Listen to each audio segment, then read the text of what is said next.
That you might be the cool kid, you wear the latest fashions on top of all the trends. Or have you ever worried you were too much in the mainstream, always so generic, more normal than your friends? Well, we've devised a test to put to rest your fears. There's no need to panic if you lend us your ears. Tonight you can't sleep easy after all that you've heard, cause if you like the show, then you're probably a nerd. Oh, Canon, it's all.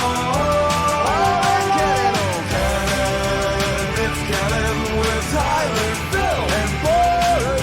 Oh, Canon, it's Canon, it's all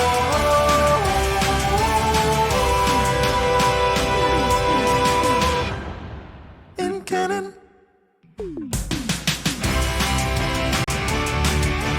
It's Tuesday, and you know what that means? It's time for a new episode of the It's Canon podcast. Yeah, that's right. That's A Productions. It's Canon podcast here on the A Plus Entertainment feed. We're your hosts. I'm Boris, and as always, I am joined by the one, the only, the Phil. Whoa, the magic of the internet just worked. Amazing. How y'all doing? Right? It just worked. So I haven't restarted my computer in a couple days now, and you just never know what's going to happen. Sometimes, right, memory allocation is weird. Sometimes a driver screws up. Sometimes, like, it just, But everything is just working, which, Phil, that means we're going to have a total meltdown in the middle of this show. Most likely. I'm betting all things point to yes. Right? At this point? Yes. That's exactly how I feel right now. Oh, what a day, what a time. It's been a couple weeks since we've been here. But again, you know, real life sometimes takes over. But we are going to make our most conscientious effort of coming to you at the very least once every 2 weeks. We're going to try weekly. We're trying something a little different. We're going to try to can a few shows with so much TV, with so much video games, with so much cool things happening. What we're going to try to do is we're going to try to do like full season recaps, like this episode, of a few certain things that caught our attention. Then we're going to be bringing them to you, and we'll be back to our regular programming next Monday. We're going to be catching up on so many things, including that Terminator anime that's on Netflix, including Lord of the Rings, including so many things. There's just so much going on in the world of pop culture, geek, and everything. Sorry, Phil? Snowpiercer. Oh, I have opinions on that. I have a lot of opinions on that show. I started watching it, and I'm like, I got opinions too, and I'm only one episode. They're not good. They might not be good.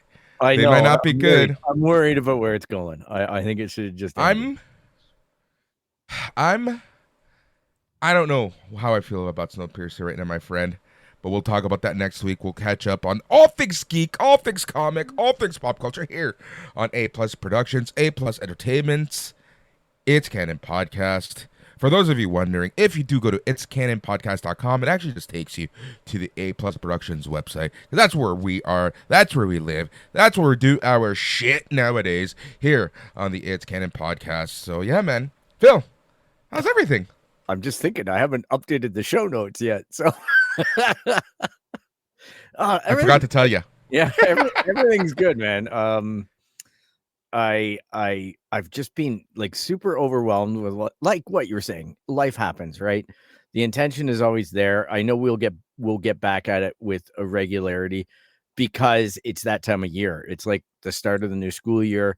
It's days are getting shorter, days are getting colder, which means that we get to hide out in our geek caves and do our thing, right, with the mics and whatnot. But let's be honest, Phil. This summer was so beautiful on so many different ways. Like, it was hot. It was hot and disgusting, but it was one of those summers that you really just wanted to enjoy as much as you humanly can.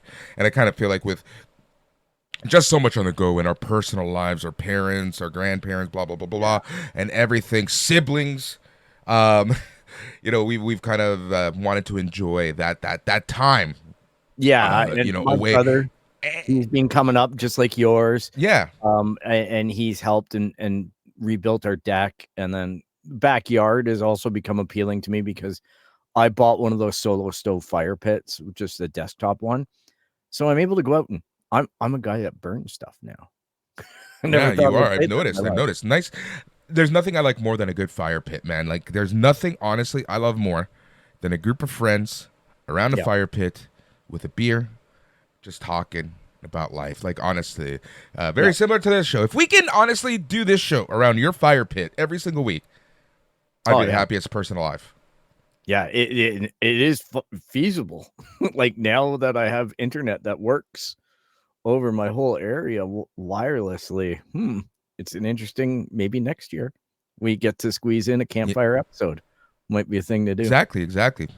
That would be a lot of fun to do, man. I know I've been I've meaning to even go got up it. and visit you for a weekend. Yeah, I've even got it set up so I take a 4K monitor outside and hook it up Even with better. wireless with a Chromecast. And away we go. Like I watched TFC out in the backyard the other week. I watched, it's just been cool chilling Yeah. out there. Speaking of TFC, how do you catch up in the 87th minute only to lose 3-1? Like, how do you let 2 goals in 6 minutes after you fight and claw your way back into the game? I watched baseball. Well, that on Saturday evening, Jays were just laughing their way to a win. I know, And that's something entertaining. to say the least, man. We got to talk offline about that soccer podcast. Might not be a regular thing, but I know our friend Chris wants to help. He wants to jump on board. I'd love it. I just, you know what? It was an interesting time the other day. I had a friend come up, and my close friends from high school and whatnot have no idea what you and I did with soccer and with Maple Leaf Sports and Entertainment and with TFC in general. And I started explaining some stories because this guy just loves hearing my stories. He's kind of crazy. But yeah, he was just like jaw on the floor about some of the stuff that we, we're involved in, some of the stuff we did. Not gonna lie, like not all of it was my like, I don't know, I wasn't proud of all of it, but it was a journey, right? And that's the way I look at it. I learned a lot about myself. I learned a lot about friendships, and I learned a lot about sports. Yeah, that's kind of how I felt, man. Funny that you even say that. I was having this conversation with a work colleague, a friend. He's a friend. I consider him a friend. He lives in Philadelphia. One of his friends is part of the Sons of Ben, but not the Sons of Ben that we know, the more current Sons of Ben. So, for those of you who don't know, Sons of Ben are the supporter groups, and that's what we're talking about, the supporter group and the supporter group culture and the supporter group movement here in MLS, which is super important, not so much from a grassroots point of view. It is, but the reality here in North America is that the MLS uses these supporter groups as a marketing tool. So they try to chum up to the supporter groups as much as possible. A lot of Phil and mine's interaction with MLS and MLSE, being the owners of Toronto FC here in Toronto, is one where, we caught on to things really quick on how they wanted to treat us, and there was a lot of back and forth. There was a lot of ups and downs where, they tried to show us the carrot, but we were the ones who showed them the stick. Yeah. That's a good one. Yeah, I'll never forget that. That was a good league meeting, that one. That was when we realized Columbus were kind of cool. Their support. And that's when I realized that a lot of the other groups have no idea how much they're being used. And then they get it, turn around and get mad. It's like, no, you literally signed your souls away. We got to talk about this one day. Honestly, just have like a podcast dedicated to this stuff. I think it could be, you could just take periods and have podcasts on just certain years and reflect on that. And I'm sure there's a lot of people who find that interesting out there because, So back to what I was saying, and I was explaining how the way that this, like what we did, having dinner with Tim Luecki, major sports, one of the most major sports executive in history of sports, just casually. That was our Tuesday evening for us, right? Meeting Jermaine Defoe, talking to Jermaine Defoe's mother, things like that. Yep. It all happened. Yeah, Tom Pastore. There's a lot of names, a lot of people. But you know what? It's history right now, so that's life. But you know what? Something I did this weekend, and I'll put us back on the geek track. I bought something that I said I wasn't going to buy. And I caved, but I didn't pre-order it. So I kind of stayed true to my word. I bought Star Wars Outlaws. Yeah, you did. Yeah. We'll talk I about that in a little bit, my friend, because yeah. as you hinted to this week, we're dedicated. A lot of people have been asking, Alex included, you guys are going to talk about The Acolyte. I'm really interested to hear what you guys thought of The Acolyte. And The Acolyte is just one of those shows that I've been wanting to talk about. I think a lot of people would know our opinions if they heard a lot of our previous Star Wars chats. Because into some of those things, we're going to get into some of the fan reaction. We're going to get into the gatekeeping of Star Wars and why this needs to end. You know, it's kind of funny because I'm going to bring this conversation full circle, Phil. It honestly sometimes feels like the gatekeeping that happens with soccer and sports here in North America. Yeah. It's, you know, you're a supporter and you're not a supporter. You're a fan. Yeah. There's these different levels that people try to introduce to separate groups and separate people by saying certain hurtful or mean things in order to differentiate themselves and put themselves above others. And that's exactly what happens in the sports culture that we were in. And it's the same thing that's happening within the Star Wars culture. I don't know if it's a male idiot thing or if it's other groups too. From what I can see on my travels throughout YouTube, it's not exclusive to guys. It's dominated by guys, but it's not exclusive to guys. It's just a really interesting backlash. Actually shocked, Phil, with The Acolyte. Maybe it's my algorithm. I don't know, right? And I hate how especially my TikTok algorithm is so ruined right now. That I don't even know how to get it back to normal. So that's why I'm very careful, as we talked about with Rob last time. I'm very careful with YouTube and how I go again use YouTube because my TikTok is just so ruined. And I just found that there was so much negativity with young females.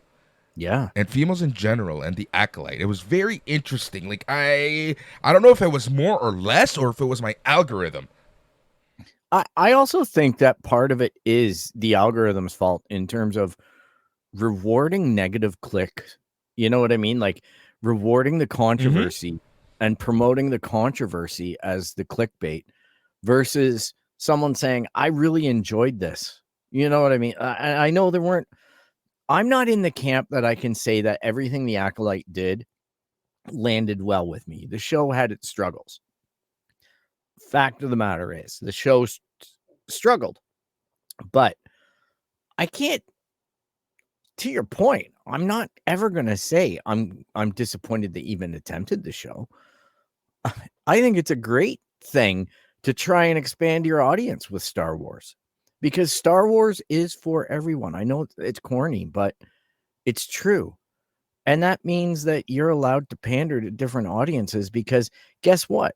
The OG trilogy guys like you, like myself, we're going to peter out. And then there's going to be the prequel guys are going to get to our ages and whatnot.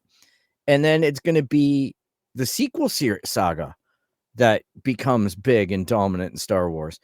And it's okay to pick up passengers along the way. I expect nothing less from Disney. And for some reason, all these people are now forgetful of all the hate that got piled on George Lucas during the prequels. And they now seem to be doing the exact same thing to Disney. And somehow remembering with rose-colored glasses that George was perfect. No, he wasn't. He was far from it. And he'd be the first one to tell you that. But remember, this is now a new generation from the generation that actually watched The Phantom Menace in theater. Yep. That's a big one. Just remember remember how the issue excited is that we were, and then but part of that issue is that those are the fans that are rejecting the new ones. The same as the OGs rejected the sequels. Like it's amazing how it's repeating. And I'm not saying all prequel fans are doing it. I'm not saying that about anybody. I'm just noticing my algorithm, some of the people like Star Wars Theory and people like that are the guys that are pushing a lot of negativity towards the Acolyte and their fan bases. If it's not them, it's maybe some of the people in their comment section. And I'm not going to say all. I've got friends who watch Star Wars Theory. I watched them for years until I got fed up with just kind of the attitude. It was just too much. But that's the way I see, the Agreed. fandom rolling, is that we're repeating ourselves and not learning the lesson. And I think that now it's most hilarious when the OG fans like myself or the ATG podcast Across the Galaxy, they're coming to the same moment that I am as Gen Xers that are saying, let everybody in. Who cares? I don't want to watch every single thing that's Star Wars. If there's a kid show with blue Ewoks, there's a goddamn kid show with blue Ewoks. That's fantastic. It's not my business to sit there and object and gatekeep and tell people what they can and can't watch in a universe that's far, far away, in a galaxy far, far away, a long time ago. It has nothing to do with what's going on in today's world and everything to do with what's going on in today's world. Get over it. It always has. The stormtroopers and the Imperials were always representative of the Nazis because that was the stuff that had influence over George. Right? That's the way it is. It's always an allegory. Right. And we're going to get into this in a little bit. But what kind of made me laugh about Star Wars, and you've seen this a lot recently, and especially with the Acolyte, is people saying, this isn't canon. This isn't the way that it worked. Do people honestly forget that the Legends isn't canon anymore? Yeah. Like they're rewriting things. Like what's happening in front of our screen, on our screens, in front of our eyes, that is the new canon. Yeah, it's killing me because exactly this is a whole area of canon that isn't defined. Then you get guys, again, I'll cite them, Star Wars Theory, complaining about Andor having bricks because there's no bricks in Star Wars. What? Like, come on, buddy, get over yourself. This is Star Wars. Like, there was bricks in there, I'm sure. They wore shoes as well. It's a thing that happened. Yeah, but exactly. It blows me away as well that they sit there and they make the biggest noise about the Jedi Master that was the one in the Phantom Menace that said there hasn't been a Sith in millennia or whatever, right? And he's the one that's so close to the Sith at the beginning of the series of the Acolyte. And then they were all upset over his lifespan. He couldn't have been that age, or they don't have that lifespan. And they're citing non-canon material for that. So Disney gets to retcon whatever the hell they want because that's now canon.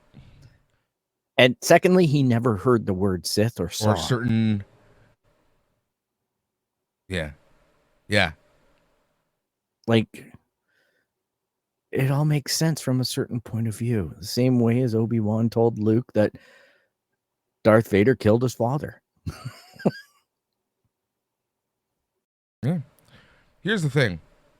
I had more issues with a lot of what the shoehorning of the canon that Obi-Wan brought us than the Acolyte. Yeah. Yeah, that's valid. That is valid because there was some major stuff going on there. All right, Phil. Over. What's that? So we're going to be talking all things Acolyte on this episode. What do you want to talk about? We're not going to do a blow-by-blow of every episode, but I kind of want to do like an overall synopsis, an overall, what we liked, what we didn't like. So I'll let you kind of take the reins as much as you want. Well, I'd say that the first two episodes, the package deal right out the gate, they weren't bad. They kind of hinted at an interesting and intriguing storyline that's not being done in Star Wars. They had my curiosity. I had a little bit of weirdness about it, but overall, those two episodes, seeing Carrie-Anne Moss as a Jedi, how wild would it have been if Soul was Keanu Reeves? Because that right, like that just clicked with me when thinking about Carrie-Anne Moss.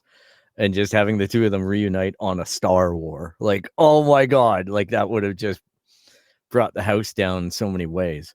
It might have changed the backlash to this show. But anyhow. I think so. I think it would have been less. I think it would have been less. Yeah, I think the embracing of Soul as the Sith Lord that eventually came as a reveal, that was a great episode as well. There were some real gems in this, but man, episode 3 I really struggled with. And this was when we first started getting into the history of May and her sister. And I got to say, like, I just found a lot of that stuff, but I never once thought space witches are bad, because I'm used to Dathomir and the witches of Dathomir. So it was kind of like, I wonder if they're related. That was where my mind went. Like, maybe there's some ancient canon going on here with showing us how maybe sects of Dathomir sisters broke up and branched out and did their own thing and chased down their issues. So I just thought that issue, or that episode, and then the episode that brought it together from the other point of view, probably could have been condensed into one episode. And I think that would have been more than enough. The other things that I took issue with, just as general, are things like they kept on using, well, we have to go back to Coruscant as a way to deter it. Like, the bureaucracy is going to take time and we have to go through the bureaucracy because we're Jedi. So they'd go all the way back to Coruscant, hold a meeting, and then magically be there 5 minutes after the bad guys landed. Like, little errors in continuity like that bothered me. That hints at lazy writing. And, God knows dialogue, but Star Wars, hey, dialogue and Star Wars aren't always best friends. Those are my big perturbances. And I think people always forget about that. Yeah, so I had some issue. I think, episode 3 was the one with the flashback. My issue with that one, again, was more, it was very slow paced. I didn't like the pacing of that episode. I didn't mind the content. It really made me laugh how fans honestly tried to shit on the witches in the sense of, they're meaning Anakin and how Anakin was created, blah, blah, blah, blah, blah. How can someone create nothing, blah, blah, blah, blah, blah. Yeah. It was weak. But it was also... Yeah. That episode, I can say from talking to friends and whatnot, that was the episode that shook a lot of people off the Acolyte. That was the departure point for a whole bunch of people where they said, I'm not bothering with this anymore. And for some reason, the episode with the big fight, which that was awesome. All right. I cannot ever. That was a great one.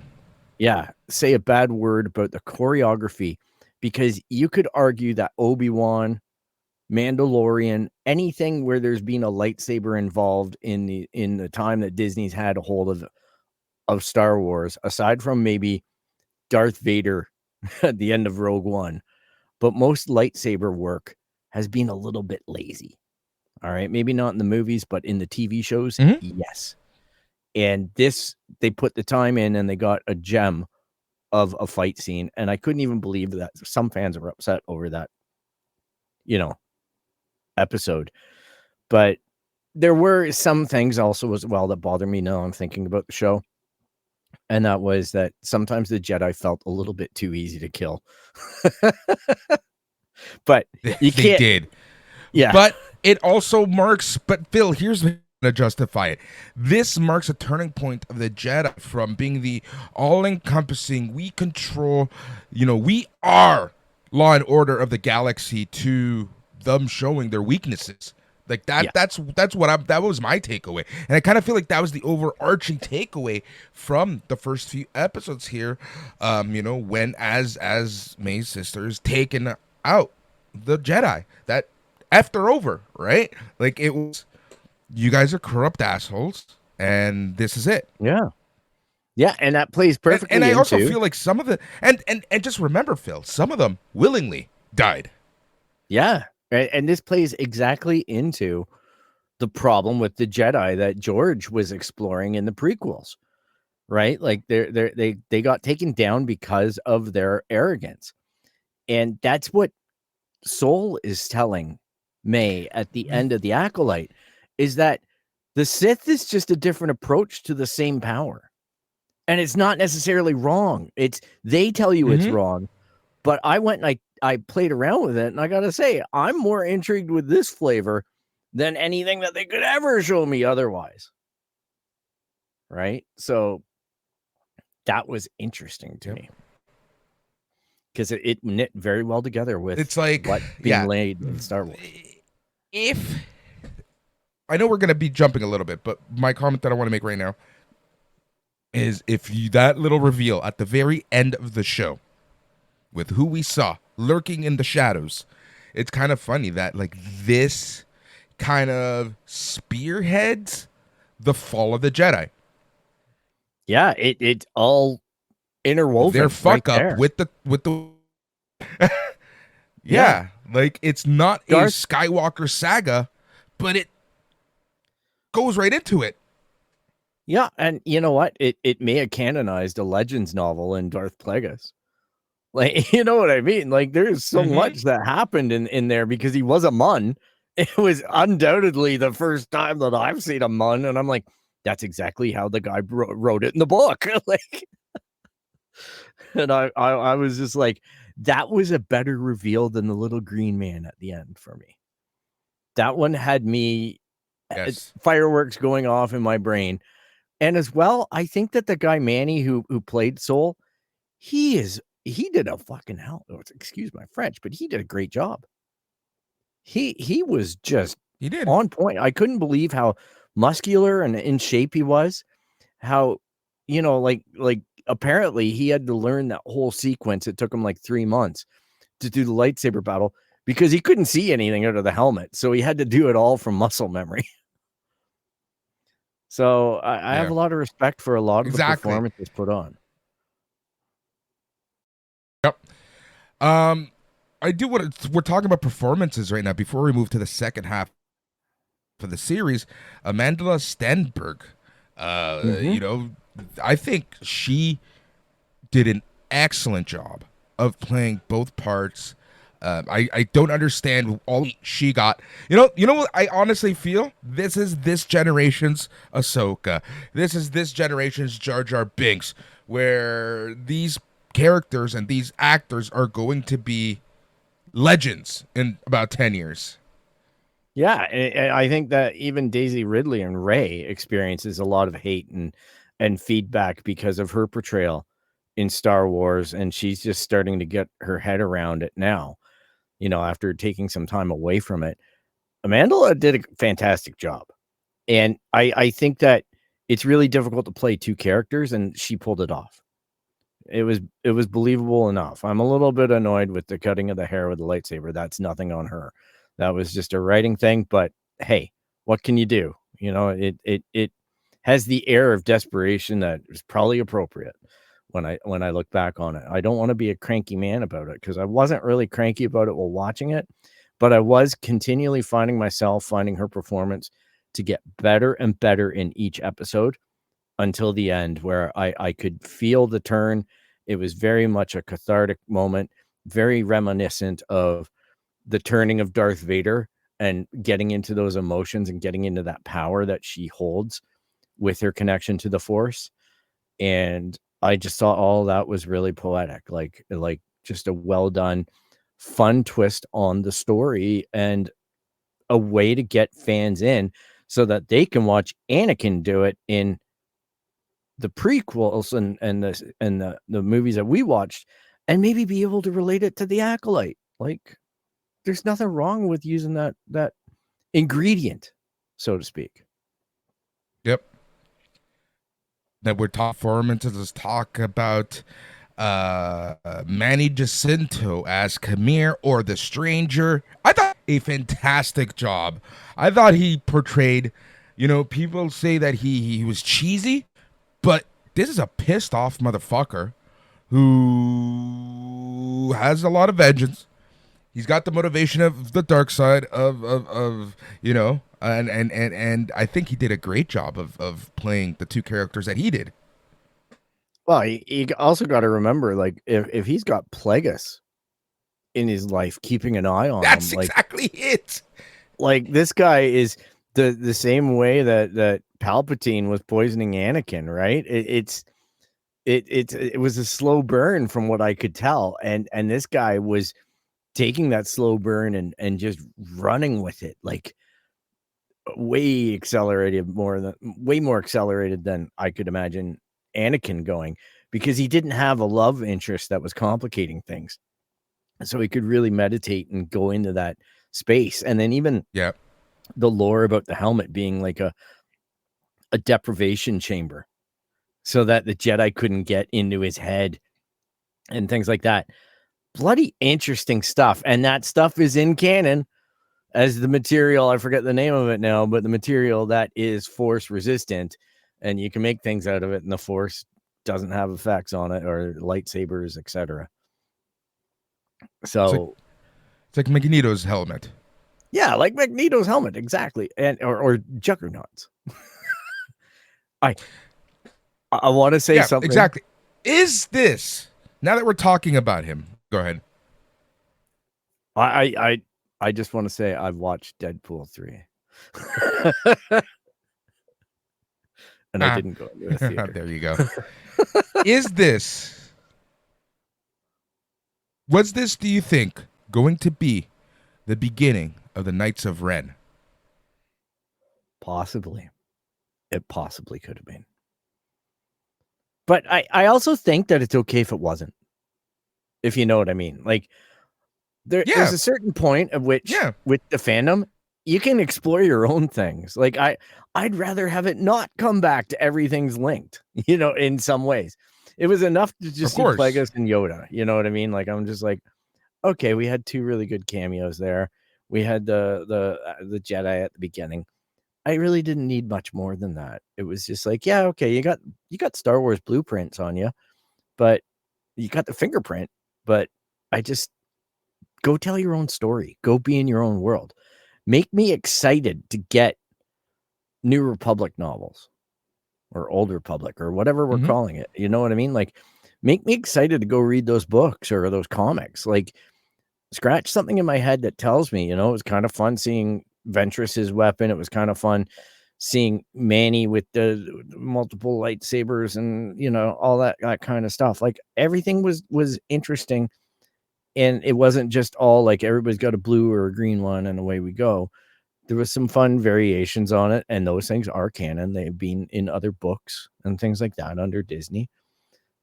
I just thought that was the flavor that I wanted, but I found it was interesting that I could see the fan base getting excited over the speculation that maybe it's Knights of Ren, the beginning of the Knights of Ren. And I'm just like, yeah, that's kind of cool. Like the same thing with, I don't know if you've seen the newest Star Wars sets, but there's a new special coming up in September called Rebuild the Galaxy or something like that. And it's basically a what if Star Wars, but with Lego.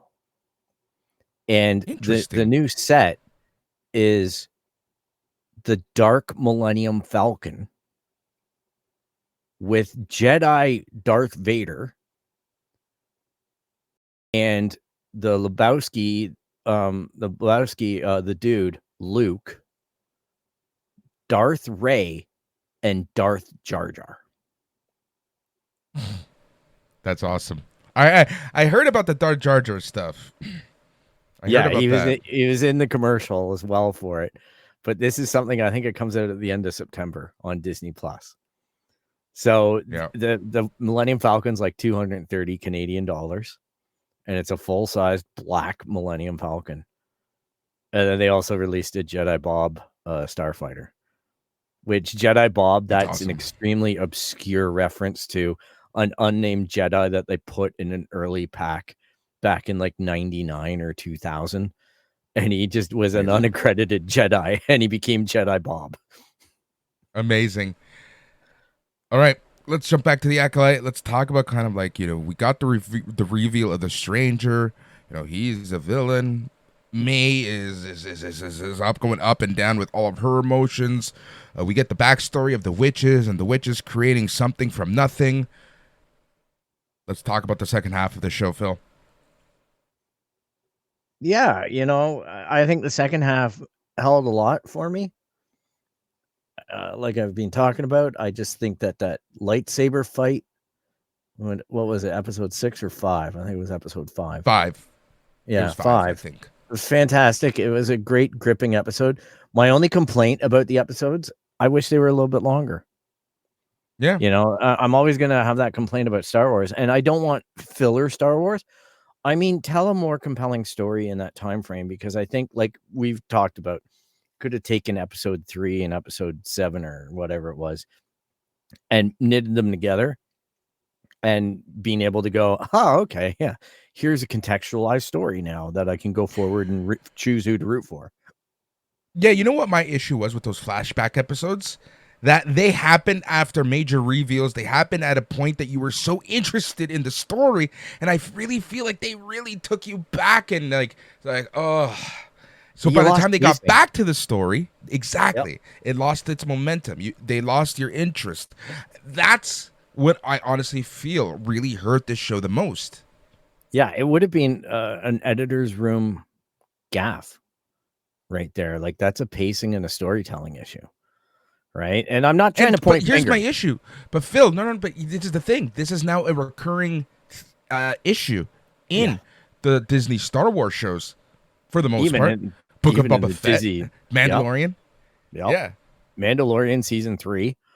You could also look at She-Hulk and probably make the same argument in the Marvel universe. Like, some of the stuff where the content was getting questionable, and Iger, I know, is trying to fix it by saying less is more. Concentrate more on what you're going to do and less on creating tons of crap and just putting your name on everything, because we're taking a reputation hit. So I will say that, like, I totally agree. And there were certain things that were rather obvious and convenient, but at the same rate, you can argue them the other way, and it's perfectly valid. Like, I was a little bit annoyed that the guy from Squid Game, who learned English for this, which is utterly amazing, he couldn't tell that it was the other sister when he picked her up. But that being said, Palpatine walked around under all the Jedi's noses for 3 films and nobody sniffed him out. So, and again, the counterpoint is true. This might be me overreading things and me trying to overanalyze things to justify gaffes, but I'm gonna say that there was a disturbance in the Force that he couldn't pick certain things up. Like, they didn't know what was true and what wasn't true. You can tell that by this point, Saul was already kind of thinking that the Jedi aren't all they're cracked up to be, right? So I kind of feel like he removed himself from the Force a little bit. Hence, therefore, he didn't realize that, Osha and May were flipped. Yeah, and you know what? Like, it's like I say, those Jedi were dialed in, and Sidious was, or Palpatine was fooling them all, right? And was it Sidious or was it Plagueis? Doesn't matter, Darth Plagueis.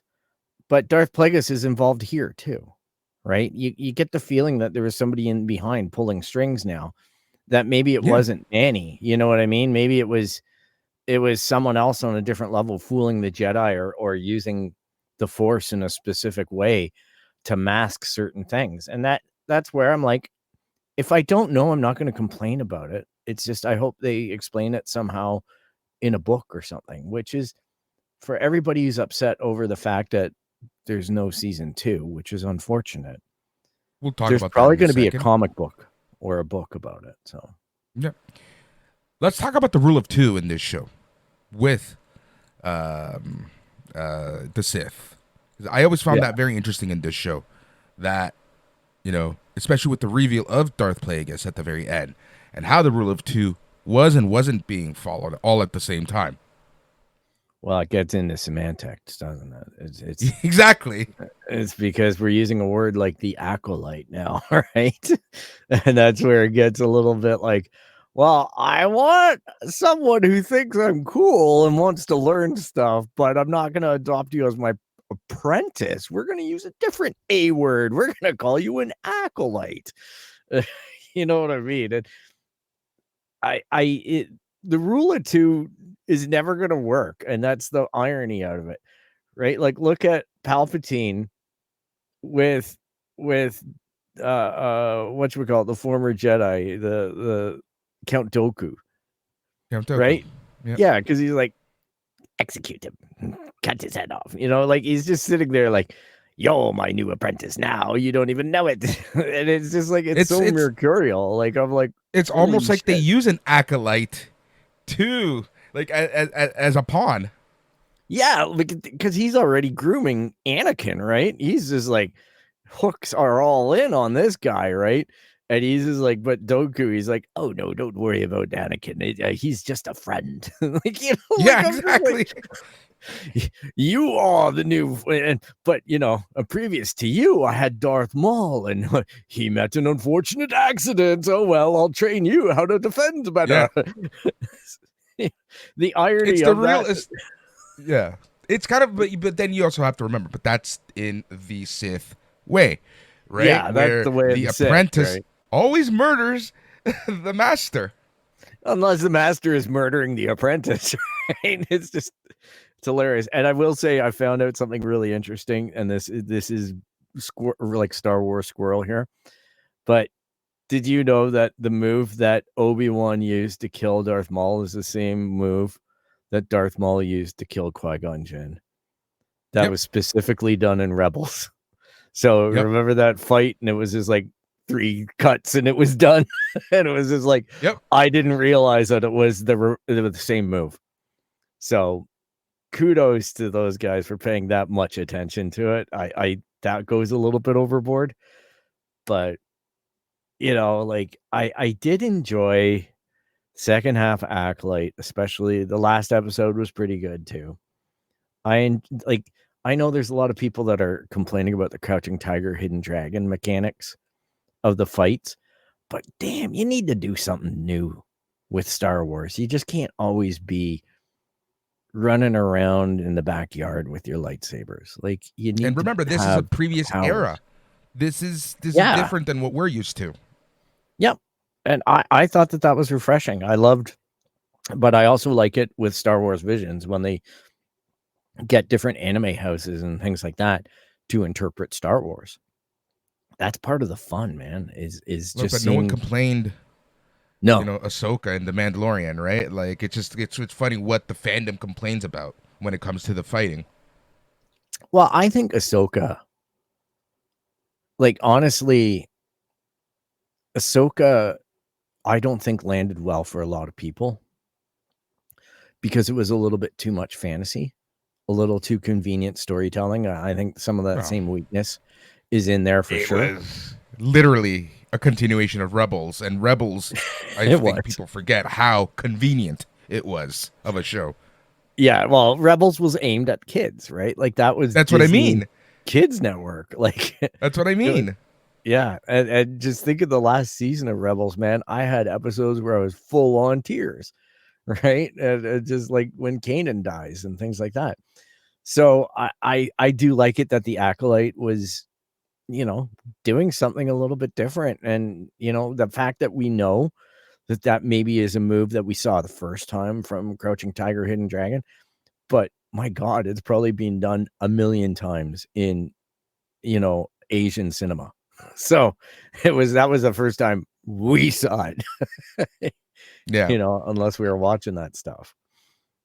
So let's talk about the last couple episodes, talk about the reviews. Let's talk about kind of where they left things off in Star Wars lore. Where they left it off, like the Acolyte in general. Yeah, like where how the show ended and how that affects kind of the world building between the two eras. Well, I think it's I think the New Republic, or the new, what is it? What do they call that period again? The Old Republic. The High Republic. The High Republic. That's it. The High Republic. Yeah, it's the High Republic. Yeah, it's a High Republic. So it's about 100 years before Phantom Menace. All right. So it was interesting to know that planet was a byproduct planet of the hyperspace incident from the original book. And that's why that planet was so interesting to the Jedi, because of the convergence of the Force on there, the basically the witches and how they were able to access the Force. I thought that was incredibly interesting storytelling. I thought that And again, this isn't the first time that we see a planet like this. no, exactly, right? Like this is something that manifests quite regularly in Star Wars, and it's a great vehicle for storytelling. So I liked where that was left. I don't know what it means because of the time periods. And I hope that my honest feeling is I hope they just don't walk away from this. Either via shows, books, and novels. Like, keep writing it. I know people who have High Republic or the tattoos, everything like that from this era, and they're committed to this. And God love them. Like I hope to one day be with you in that journey. I hope that I find the thing that ticks my box and just goes, you know what, you need to really invest in getting up to speed or whatever. But the few things that I've tried to read, it's just not been for me, and that's okay. But remember, a lot of the things that come from this era, similar to this show, in a sense, are aimed at YA, right? Yeah. They're aimed at a younger audience. Yeah, and that's good.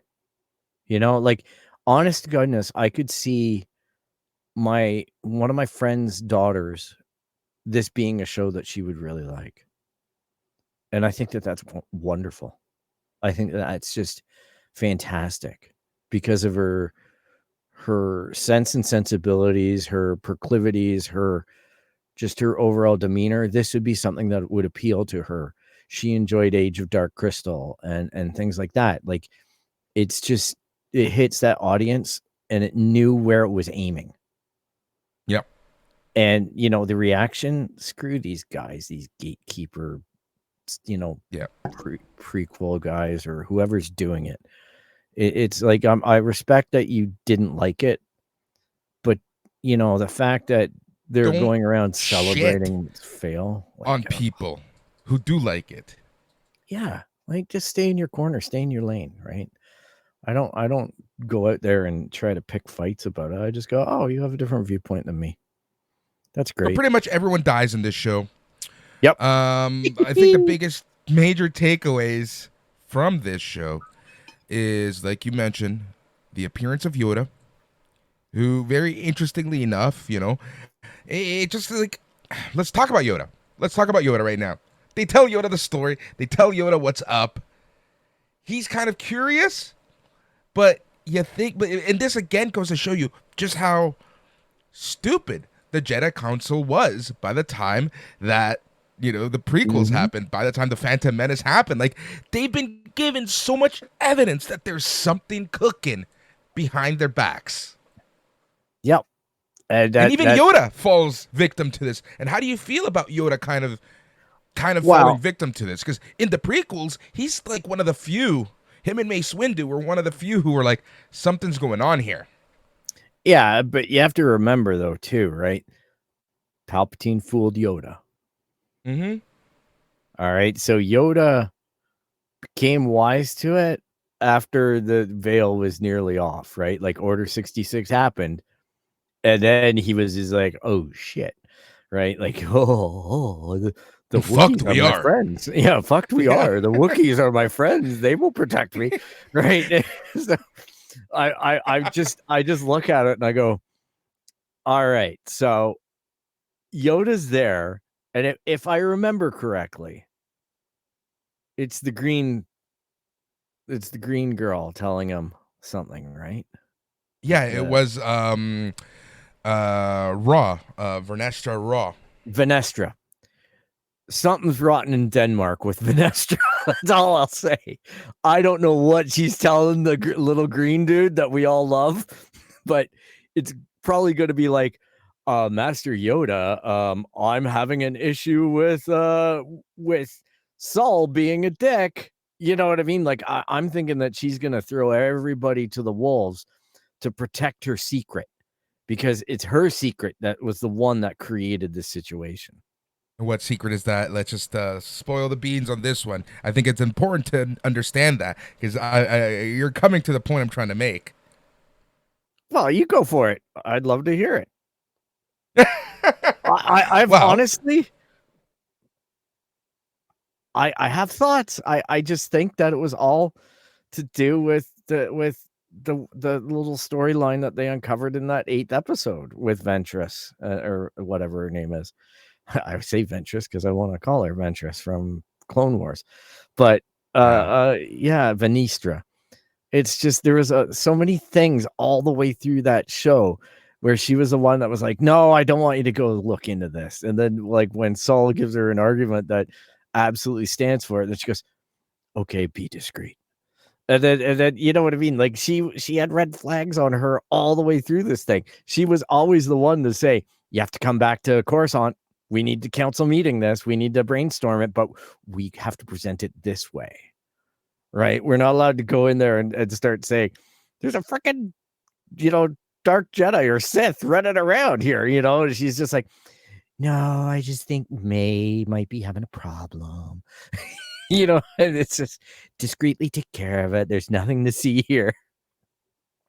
I honestly think that because it was essentially her fault, like you said, that Yeah. all this happened, right? Like, she's the reason why all the Jedi's died. She's the reason why the witches created both sisters. She's just covering her own ass, like Covering you her said. ass.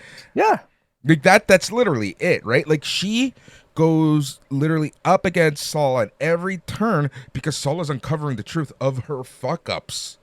Yeah, he's got his head way up his ass too because he's emotionally compromised because of his relationship with the girls.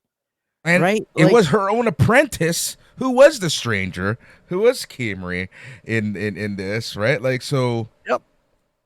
It had the good footprints of showing just how corrupt and how misused the Jedi put themselves into, because they all say the same thing: attached of attachment, devoid of attachment. You must be, you must be, you cannot have sexual congress. Like, I don't know what kind of pep talks Yoda gives all the Jedi about the life of celibate Jedi, but like seeking attachment is bad. It leads to pain, leads to anger, leads to the dark side, all this shit. But they're all actively doing it in the show. Saul is morally compromised because of his relationship to May and Osha. And all of them had a weakness, which is why they were all imprisoned in their own minds. Meditation guy had his own guilt trip. Wookiee guy was out camping for the rest of his life because that's what you do when you're a Jedi and you fuck up. You go and you hide, i.e. Yoda and Dagobah. Like it's after a major fuck up. Yeah, right? Saul tried to make things good, a la like Obi-Wan Kenobi, and ended up creating a dark side apprentice, as we find out by the end of it. Where have we seen that before, right? Like, but he was trying to atone for it all the way through, and that attempt to atone for it was what caused the balance to shift. It was all well intended by every single major character, and it was every single major character's mess ups that led to the finality of it. And again, it goes to show you how, I don't even want to say corrupt, but just how, the Jedi don't eat their own shit. They don't practice what they preach. No. Which goes to show you why the Jedi fell eventually. Yeah, they all have exceptions. In this new world of Disney, not even Luke Skywalker can bring the Jedis back. Yep, exactly. You can't save them. There is no bringing balance to the Force. All there is you have to adhere to the Force. You have to adhere to your principles, and you have to choose your side. But the best version of Star Wars to me will always be those Darth Bane novels, where the Sith had their academy and the Jedi had theirs. The Sith did their thing their own way. They created their own armies, barracks, relationships, everything. Then they came to the epiphany: there should be the rule of two. That's the only way. There should be one master, one apprentice. Which, and then, as we already talked about, similar to the Jedi, they don't practice what they preach. Yeah, and similar to the Sith, they don't practice what they preach. They now want to find acolytes. Like everyone's looking to have an extra relationship in this, like whether it Which be an you're not emotional allowed one. to have relationships, which kind of makes you feel worse for Anakin. Yeah, I know. It's overall, I thought when I look back on the Acolyte, it was a fantastically represented way of presenting Star Wars to the non-core group Yeah, of sweaty nerds. Like it actually was something I was able to, if you could see, because I gleefully was deleting people who were taking unfair swipes. If you had a gripe with the show and you justified it without bringing something in it, like it's because it's a woman or some crap like that, then you say that, I'm going to delete your YouTube channel. I'm going to block you on Twitter. I'm going to, you know what I mean? Like, I'm going to get your toxic shit out of my life, whether guy, girl, whatever. I don't care. If your basis of hating it is that you hate trans people, guess what? I'm done. Like, I don't even know who was in that boat in that show. I don't care. We're done. I'm not putting up with that bigotry hate. So that being said, there's a lot of people that I have seen that I did stick with that celebrated and are gutted about the non-renewal. But the non-renewal of Acolyte season 2 is all down to the fact that the numbers were horrible on that final episode. So for all the people that we want to summarize this with, I don't think a lot of Star Wars fans saw the final episode. The other thing is that Ahsoka suffered a very similar number as well, but Ahsoka is key and instrumental into Grogu and the Mandalorian movie, in my opinion. Therefore, yes. Dave had that gilded. And my understanding is that Leslie had the green light for season 2, had preliminary writing rooms already assembled, and was working on something. And then Disney made the ultimate call and pulled the plug on it all. And that's when we saw that article. They're never going to come out and announce it, fans. Yep. They're never going to say it. It's just done. When Variety in those places get that information, that's the press release. And I don't laugh All right. at the fans. I want to quickly touch. No. So we talked about Yoda, right? Yoda's inclusion, in my opinion, is that the Jedi are just remaining clueless to everything that's going on in the galaxy, and what, like we just said, right? Vanestra, she's linked to lie, so that's why Yoda was there. It's a way to connect things, very similar to Kiadi Mundi being in it, right? It's like they needed some sort of a connection, whatever. Let's talk about they introduced the Muns. We got a bunch of witches. And like I mentioned earlier, we got creation of the twins from nothing. Was this an act of Darth Plagueis practicing for the future? It could have been. Now we have no idea. Like, that's where a season 2 would have been great if they would have went there. I don't know that, because at that point, you know what? You may as well call the show Darth Plagueis. But it really is like, you have to question a lot of stuff around everything that happened because of his appearance. I got a question. That's what I mean, right? Yeah, like it's a wild card. We know that Yoda's going to be led astray, and we also know that we don't know if Darth Plagueis is just looking at Manny. You know what I mean, and just observing him and going, maybe my next apprentice will fall down a well, and this guy will come along because I sense the Force in him. I don't know what attunement he has, or if he's just kind of like this guy that is like Yoda to Luke and just, oh, hi, I'm a Mun.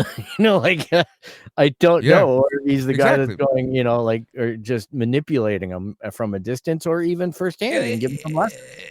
Plagueis could have just been studying the twins to see how they got created from nothing so that he can take that knowledge and try to use it. Yeah, make an Anakin. Yeah, that's exactly. But hey, but what did you think of turning the lightsaber live TV? Like the turning of the lightsaber from blue to red, like the bleeding. I I think that's the first time we've seen it live action. think it is. I know. Sorry, I know as a fact it is. It didn't bother me too much, right? No, it was fast. That was the only thing Yeah. that I remarked on is it's fast. But Yeah. as well, though, it was her drinking in the dark side, right? Like actually having the words in her head and the experience of the helmet and everything like that. It was her trip in to face Darth Vader, and she enjoyed it. Just like Luke's turn to go face off with Vader in Dagobah. That was her in Dagobah moment for me. Mm-hmm. I agree. But yeah, man, it's interesting. Like these are some of the things that, like you said, I feel like season 2, Vernestra would have gotten her upcomings. I think Yoda would have been still kept in the dark, and I think that we would have learned why Plagueis showed up, whether he was actually orchestrating anything or he was just literally lurking in the shadows to see how you do this for future use. Spoiler alert, he creates Anakin. So, It was Plagueis all along. That's the thing, right? It was Agatha all along. Yeah. And Plagueis there you all go. along. There you go. That's how we're going to leave the Acolyte. Overall, I enjoyed it. If I was going to rate this, I would rate this a 7 out of 10. How about you? I'd say it's a 6 for me. Well, you're a little asshole, so like that's all right. I'm a little asshole, I'm but that being joking. said, this conversation has probably bumped it to 6.5. This conversation actually did bump it from a 6.5 to a 7 for me, to be honest. Okay. Yeah, because there were epiphanies that, to be honest, people, I'm going to come full clean. I couldn't watch it a second time. And it's not because I hate it. It's just there's too much occupying my ocular cavity right now. Like, I've got too much in front of me. I just spent an entire weekend in Outlaws. So I haven't touched the game yet. Phil, the floor is yours. Talk to us about Star Wars Outlaws, your experience with Ubisoft's foray into the Star Wars gaming universe. Okay, full disclosure, me and Ubisoft, we have a checkered past. All right. I think every listener of the show knows this, and I love it. Yes. But I will say this. I played the living crap out of Division 1 and 2, which is the team called Massive that made this game. So immediately I'm like, oh, hello there. Right? Like I'm just like, Yeah. like, hello there. Oh, come on in, have a seat. Have Yeah. a stogie, pour a drink, kill some people.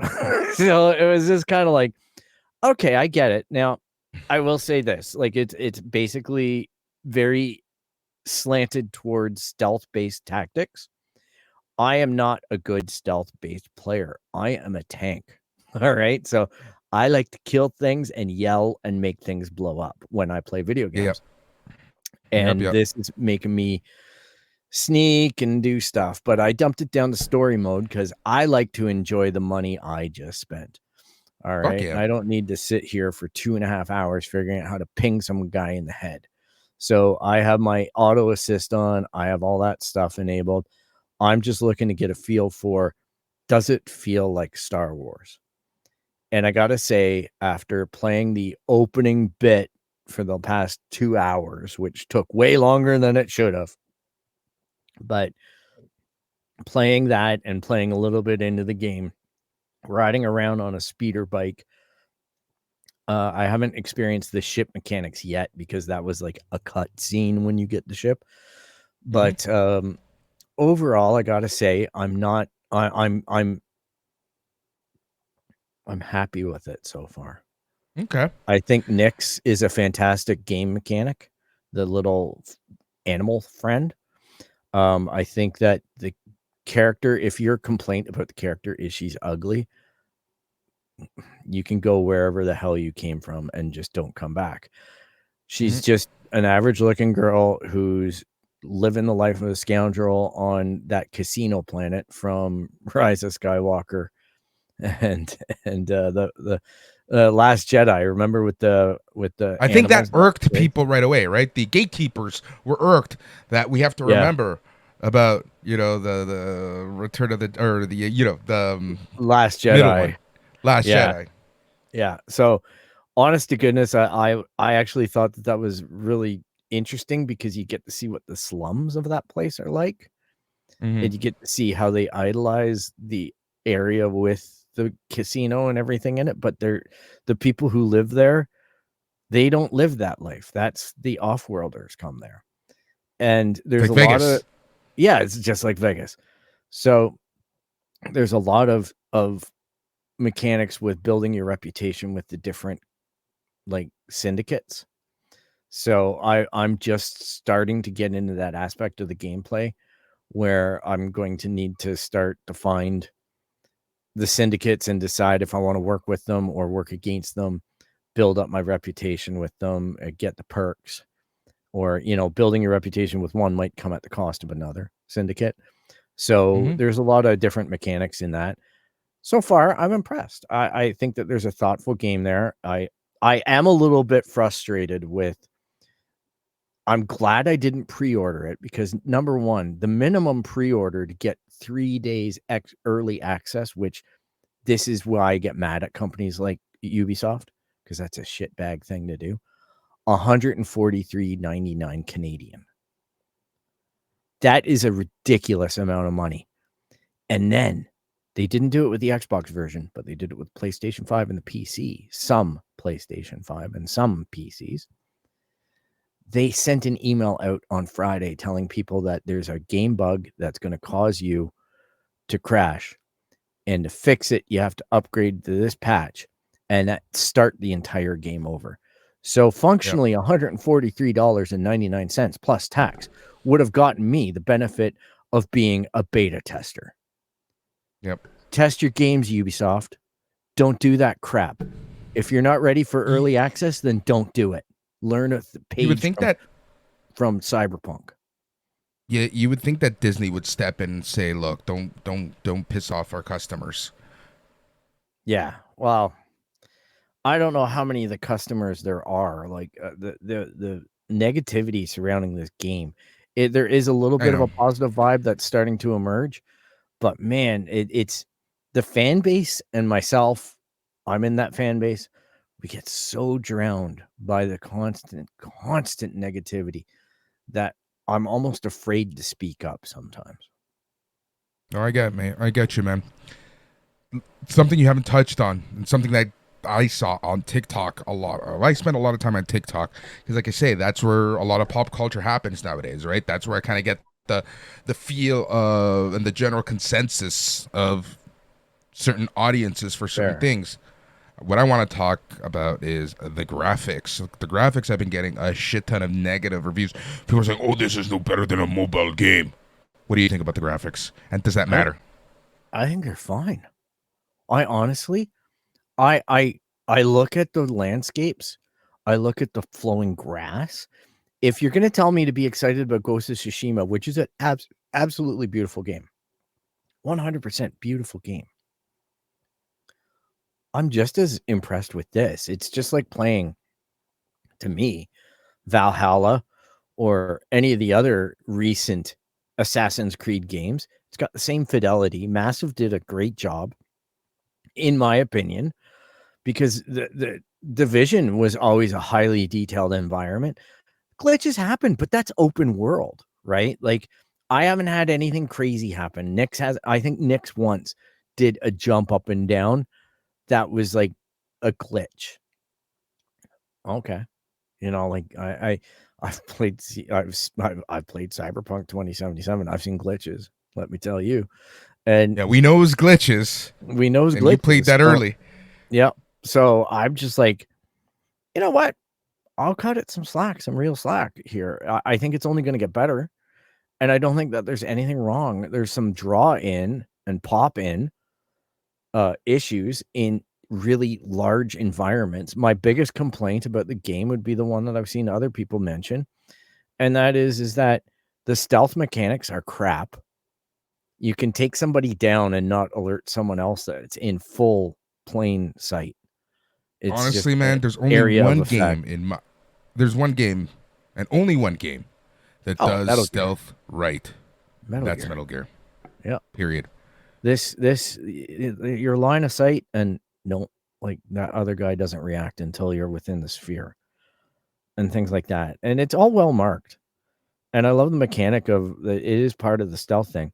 You get Nicks to go and eat their face while you go and you belly gut punch them until they fall. And it's a fun dynamic to just sit there with the controller and go, okay, Nicks, go do your thing.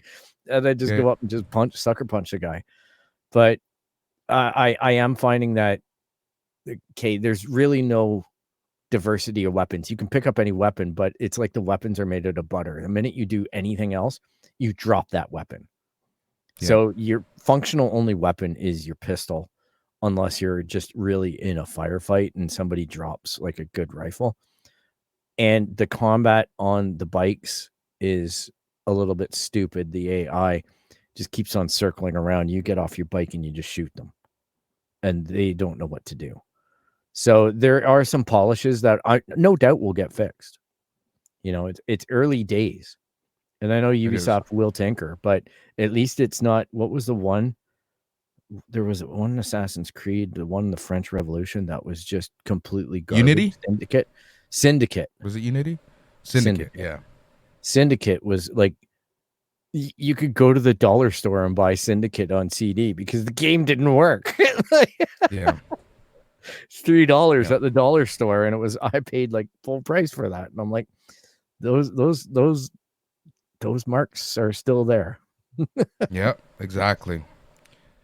So out of 10, what would you rate it, my friend? Well, having not finished the game, still being very early on, I would say, you know what we'll do? Give it your early review. When you're done, we'll talk about it again. I'd give it a 7 right now. And that would be comparing Jedi Fallen Order and Jedi Survivor. Those two I hold as probably a 9 out of 10, and Survivor is a 10 out of 10. That's the bar, I think, right? I think the bar is the 2 EA games so far. Yeah, those two, not the Battlefronts, but those two for me. Fuck Battlefront. Yeah, Battlefront's best. But and I'm also enjoying, like I've been telling other people, I've been enjoying some of my retro gaming, like Aspire, which they did a terrible job with Battlefront. They had done a re-release of Bounty Hunter on PlayStation 5 and maybe Xbox. I'm not sure which platforms those were on, but they did a re-release of that, and they fixed the controls so you can actually play the game. And they updated the graphics. So there you go. There are some good Star Wars and good old Star Wars games coming out. Yep. All righty, Phil. You know what time of the week it is. I sure do. You've been listening to the It's Canon podcast, the podcast where we talk about everything and anything this week. A lot of Star Wars. And my feed's all messed up. So I'm just going to say, go to www.itscanonpodcast.com to catch up on what's going on, and it'll bring you to the A+ Productions page. You can find us basically on any platform. Anywhere where you look up It's Canon Podcast, we are there. You have to actually look up A+ Entertainment now. A+entertainment.com.